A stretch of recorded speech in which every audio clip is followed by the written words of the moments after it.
Dino Dudes, what's going on? It's me, the Meteoraptor, and it's time for another reaction and review with the Meteoraptor.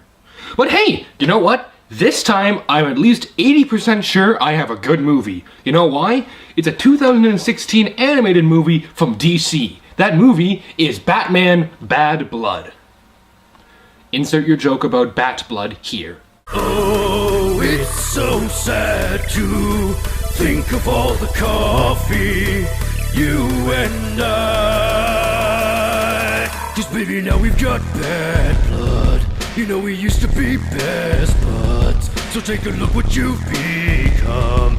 'Cause baby, now we've got bad blood. Hey, now we've got villains, and they're out there making millions, chilling in the sweet pub. And baby, now we've got bat blood. Hey. Sorry, please don't hate me. Anyhow, you guys, this is the newest DC animated movie, and you know what? Aside from reading the back, I have no idea what's going on, because I didn't even watch the trailer. I watched like 10 seconds of the trailer, and then I kinda sorta just stopped, because I didn't want to be spoiled on anything. But reading the back, it says here that Batwoman, I never understood, forget it. Batwoman, Batwing, Nightwing, Robin, and Batman, well, that's kind of obvious just from the cover here, are all in this, and if that's true, this is just shaping up to be awesome just from the start. But you know what, guys? There's only one way if I'm ever going to find out if this movie's any good, and that is if I kick back, relax, and check out DC's animated Batman Bad Blood. Hit it.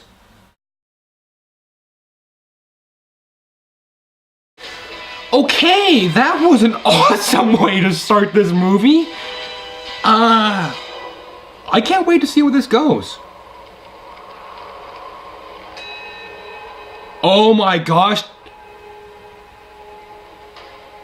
They actually explain what happened to Damian at the end of Batman vs. Robin.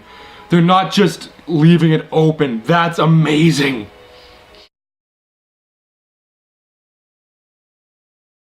Okay, so Batman was supposedly killed within like the first 5 minutes. That was either this movie, either that what we just saw isn't Batman, or that was the fastest recovery from death I've ever seen, and that's saying a lot. Because they revived Superman in like less than a month.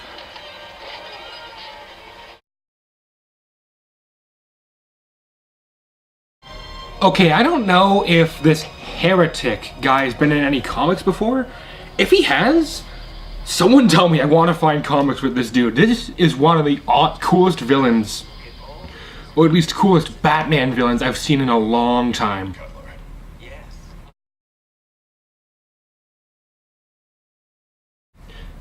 Okay, I'm glad that was just a dream, because I think I just saw a Bat orgy scene. Like, literally a Batman orgy scene.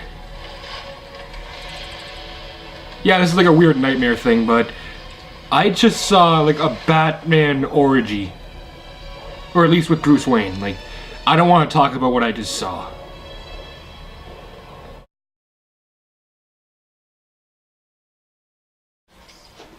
Did they just reference Animaniacs?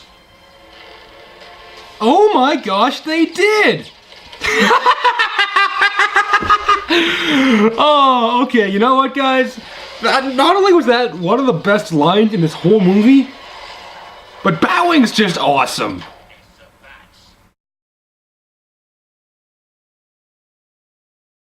Okay, guys, I'm gonna be honest here. This is easily one of the coolest Batman villain plots I've ever seen.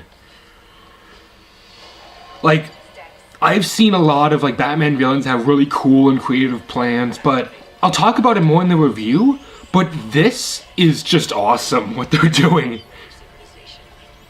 And I was really confused at first, like, what were they, like, I was really confused because it looks like this film was gonna end like, I don't know, like 10 minutes ago, but it's still going and it looks awesome. I can't wait to see how this ends.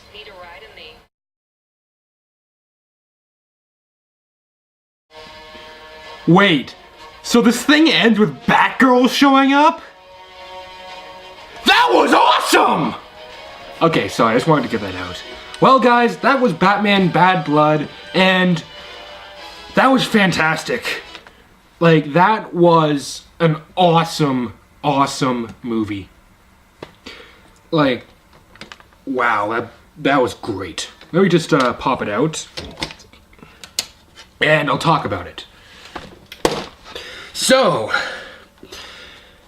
I've covered a lot of DC animated movies for this series. I can list off a couple of them. I've done The Dark Knight Returns Part 1 and 2, Justice League, Throne of Atlantis. I also did the Batman vs. Robin. I also did, up next is Gods and Monsters. It won't be a reaction video, but it will be a review of it, so keep your eyes peeled for that. What else have I reviewed of this series? Flash. Have I done Flashpoint Paradox? I'm pretty sure I've done Flashpoint Paradox. Yeah, I think I did Flashpoint Paradox.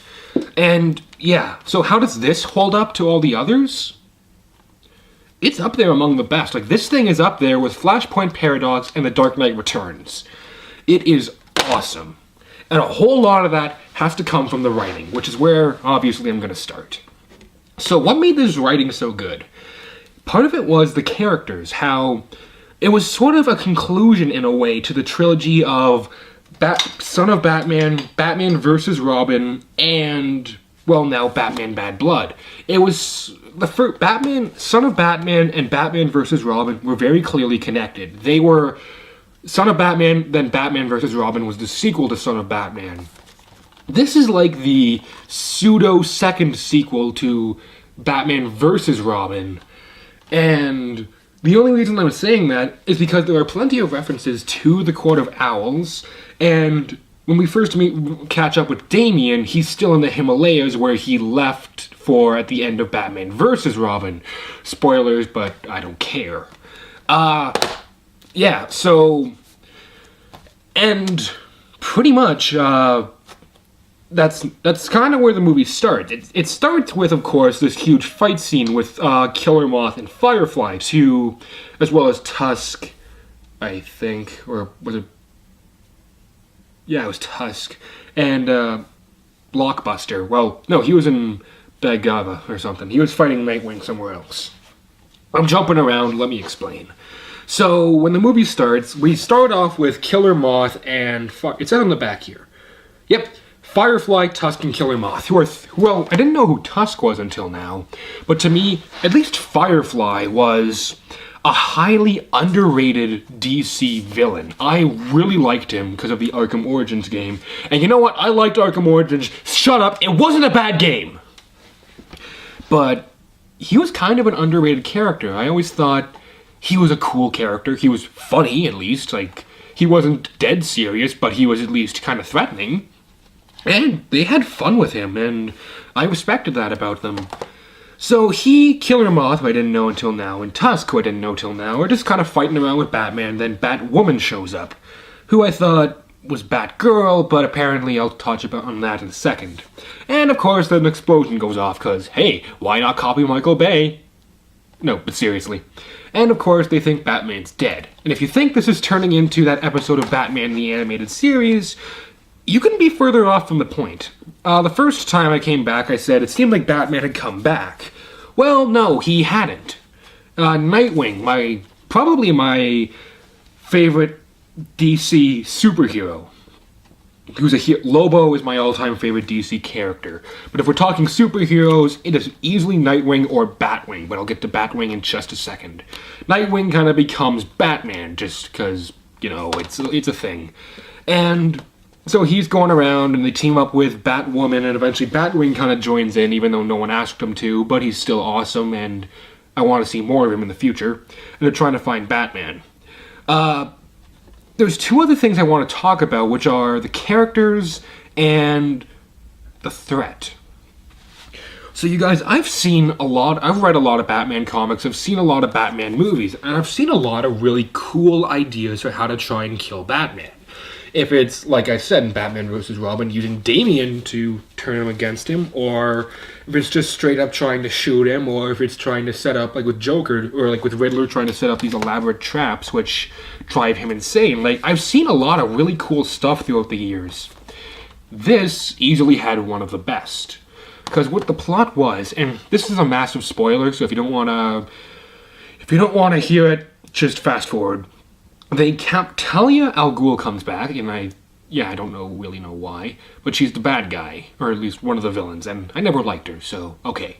And she captures Bruce Wayne and begins messing with his mind. Like, starts digging into his mind and taking away the bad memories of when he was, like, when his parents were killed and when all this stuff happened. And essentially, she, quite literally, as they put it, reprograms him to be in the League of Shadows. That alone is awesome. And at the end of the movie, they have all these major political people in one building, and they all have earpieces on. And then Thatch, or Mad Hatter, who again is another underrated villain who really creeps me out. If you want to know why, go play Arkham City. That dude was just weird. As well as Arkham Origins.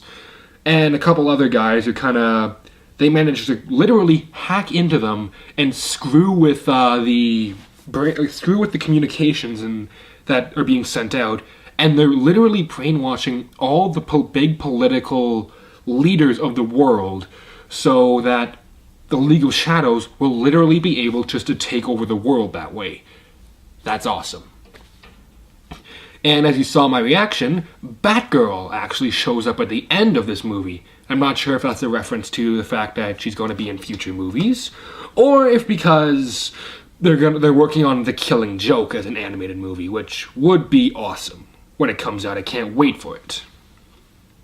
So this plot they have, like that the villains have set up, it's actually pretty cool compared to, well, it's not your average Batman villain plot. They're going to destroy Batman not physically, but on a psychological level. And you know what? Psychological, like, insanity sort of stuff in movies is always cool to me. Then again, I am kind of a sick person some days. And the other thing which really surprised me, and I'm not going to talk about my own personal opinions because I could be here all day, but Batwoman, I think, is a lesbian. If anyone knows, please comment below and tell me. I wasn't expecting that. The first time she was talking to a woman, I honestly thought, oh, okay, they're friends. And then she gave her number, and I'm like, what's going on? Oh, wait, is she a lesbian? And I thought, no way, maybe she's drunk. And then at the end, the girl shows up. So I'm pretty sure that Batwoman, not Batgirl, but Batwoman at least, is a lesbian. And you know what? That is actually kind of cool. Because if there's one thing that I can respect about DC even more now, is how they're willing to go to all lengths to try and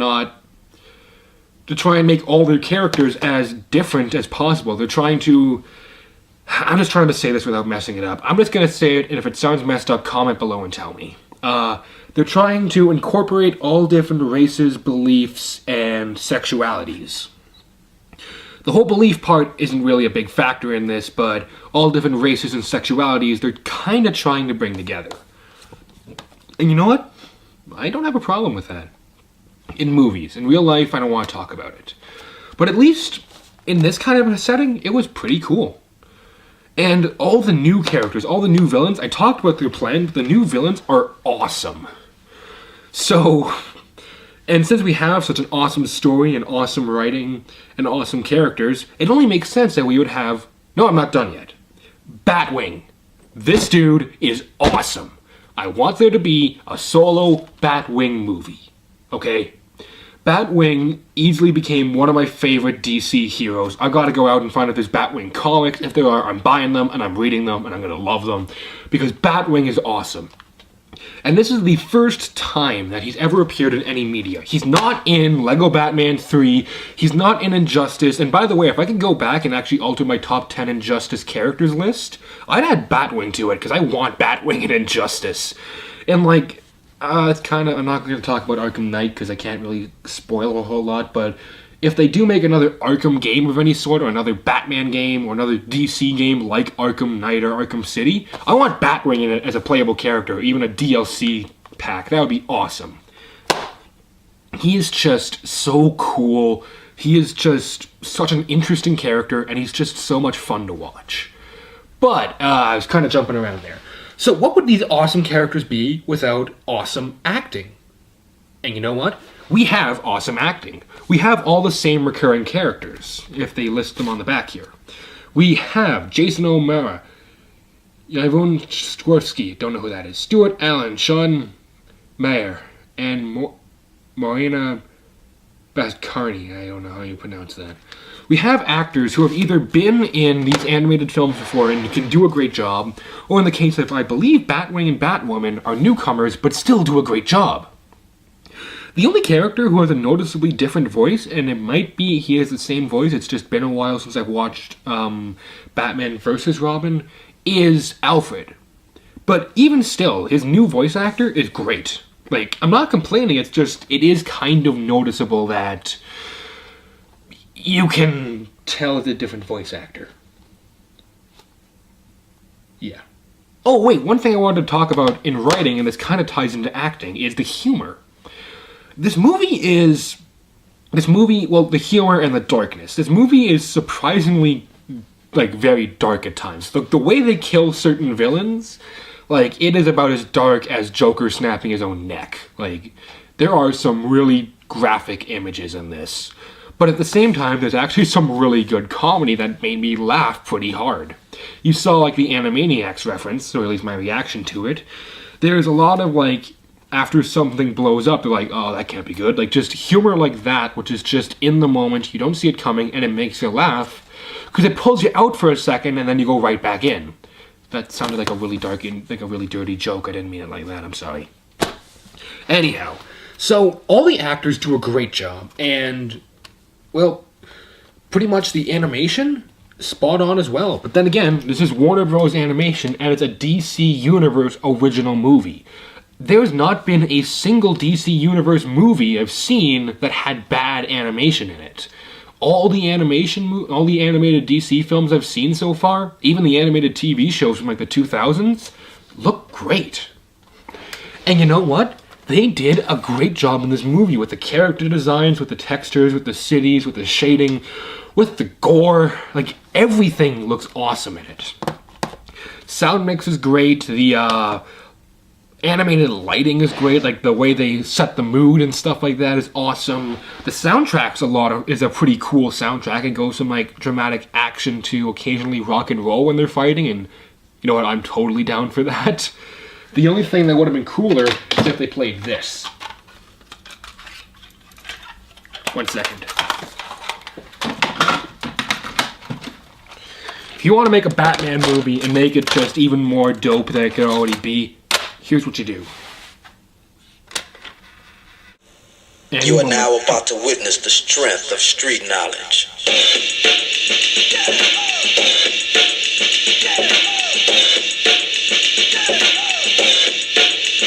Straight out of Compton. And due to the lyrics and copyright strikes I might get, I'm not going to continue playing that. But yeah, on a side note, I have Straight Outta Compton on cassette tape, because cassettes are a thing that's coming back, okay? Shut up if you think they aren't. That and NWA is just an awesome team. But if they made a Batman movie where they played Straight Outta Compton during a fight scene, 1, that would be pretty stupid, but 2, that would also be awesome on every conceivable level. So, have I missed anything? No, not really. Okay, so, recommendations. Can I recommend Batman Bad Blood? Oh yeah!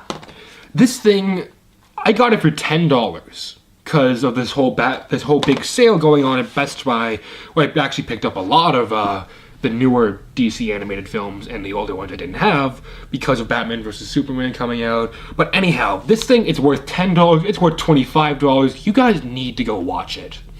It is awesome, it is action-packed, it'll keep you going. My only complaint is that it was kind of short. This thing clocks in as 74 minutes. That and Heretic. He's an awesome villain, and I wish that I could have seen more of him, but they kill him. Pretty pretty quickly, actually, and pretty pathetically for such an awesome villain. Like, he's a guy who's able to take on, like, Batwoman, Nightwing, and Robin all at once, and then they just kind of kill him in, like, the weakest way possible. Granted, it was kind of a dramatic moment, but I wish they hadn't, because I want to see more of him. But yeah, this thing easily scores 4 Raptor Claws out of 4, and you know what, guys? It says on the back here that the next DC animated movie is Justice League versus Teen Titans. Bring it on, I cannot wait, and I will do a reaction and review to that when it comes out, unless I get excited and watch it first. You guys, this thing really made my day, because the last time I did a reaction and review, it was to The Purge Anarchy, and you guys remember how that went. But you know what, guys? I had so much fun watching this. I think I'm going to go watch some of the other animated DC films, you know? I think I'm going to go grab Flashpoint Paradox and Throne of Atlantis and Dark Knight Returns and just watch those and then finish it off by watching Gods and Monsters again and then maybe even rewatching Bad Blood. But until next time, guys, I can totally recommend this movie, and this is the Meteor Raptor saying keep cool, and I will see you Dino Dudes around. Later. Oh, wait, by the way, don't forget to comment on this video what you want to see me review next, give it a like, share it around, and hit subscribe so you won't miss any new Raptor reviews. And until next time, I'll see you guys around. Later. For real this time.